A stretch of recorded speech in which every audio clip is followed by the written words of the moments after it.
you played Prince Andrew, and I read this morning actually that you thought about turning down the role. What kind of changed your mind? I didn't really. Oh, you didn't? Really. Have they misquoted you? Clear the record. Kind of. I mean, selective quoting, we can call it. Okay, got you. That Gillian and this had said that she at first turned it down. When I said, I waited a while before I said yes. Got Well, you. not very long, not long enough for them to offer it to someone else. Okay. It's very important. Yeah. But I just thought, okay, I'm just going to go and read through this script again, and I've got to make a wild stab in the dark. Do I think I can do it? And my feeling was yes. I just wanted to give it a day because it was scary. You know? Of course. And then I said yes. A day isn't very long. No, it was not very long. No, it wasn't very So you long. didn't really hesitate. No, I mean I didn't. But I think the hesitation was after I'd said yes. Actually, to be perfectly honest, what I was remembering was, should I do this? Was after I committed to it. Yeah. Got You know, so I said yes, and I thought, oh, Yeah, it's a huge undertaking. Yeah, absolutely. Because he's obviously such a well-known figure, and specifically with the interview scene. I mean, for me, you just got it absolutely spot on. But how was that preparing for that? People can literally watch it on That's the YouTube. thing. I mean, I guess what I mean is I said yes before I had a chance for the wrong part of me to say no, because my gut had the right idea. And then my nerves, obviously, I didn't want my nerves to get involved in the decision. And then knowing that's when the fear hit me for a while. But one time I felt safe was when I was working on it or doing it. So I spent a lot of time watching minutely and listening to the interview and trying to pin down the whys. Why pause there? Why did he say that? What was he thinking? Is that a real thought, or is it a performative thought? Is that a real epiphany, or is that a performative epiphany? Is that something that he thinks will play well? Sometimes it's a bit of both. Yeah. You know, and I spent so much time on the understanding that I'm not necessarily going to be right, because you can only guess, but I'm going to pin something down so it's true for me. Yeah. Was there any particular mannerisms that you picked up on to really get Nothing into that the I would character? want to call attention to. Got but you.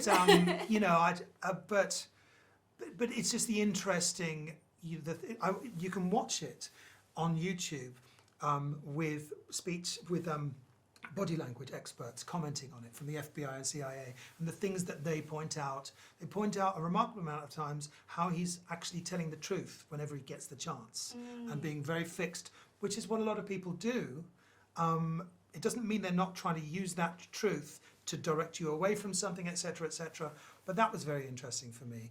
When he was self-comforting, when he was performing thoughts as opposed to having them, when it was something he'd cooked up at home that he When thought you would go play back and well. look at Yeah. it does look much more like a performance, you know. Yeah. And they did rehearse it, and they did go through it. But Yeah. You can see when he's getting to things that he's worked on. You can see the thoughts, the speed of thought isn't. Yeah. It's so fascinating. And also his insistence on, was it Wednesday or was it a Thursday? You know, the kind of, I'm super specific about dates. Do you think that was on purpose, that he was kind of, you know, oh, was it this? Well, I mean, it's calling attention to what a stickler you are for the truth in safe ways. Got you. You know? Keeley, you obviously play part of a woman who helped make this interview happen. Why do you think that it was important that we got that side of the story? Because we can obviously watch the interview already. Yes, well, the women, I mean, that's what this is, what was so appealing about this film, is that actually we get to know about this group of women. And I sort of do include Amanda in that, even though she is on the other team. Yeah.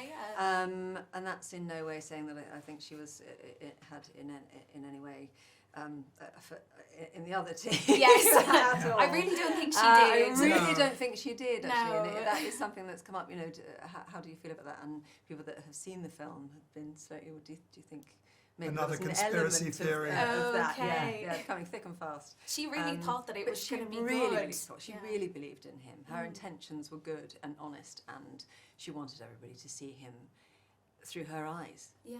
Because they were friends, and she thought he was, you know, innocent. And just for both of you, before we wrap up, what was the biggest challenge about playing these characters, just in a sentence? For me, the biggest challenge was to not shy away from aspects of him that might be more likeable, in the same way that one didn't want to shy away from those aspects of him that weren't, because human beings are a mixed bag, and I think it's more faithful to the material and to what we're doing to show everything as you see it. And it was a bit of a challenge not having very much information about Amanda. It felt, wanted to be fair to her and give her fair representation, but it's very difficult when there is so little there to work with.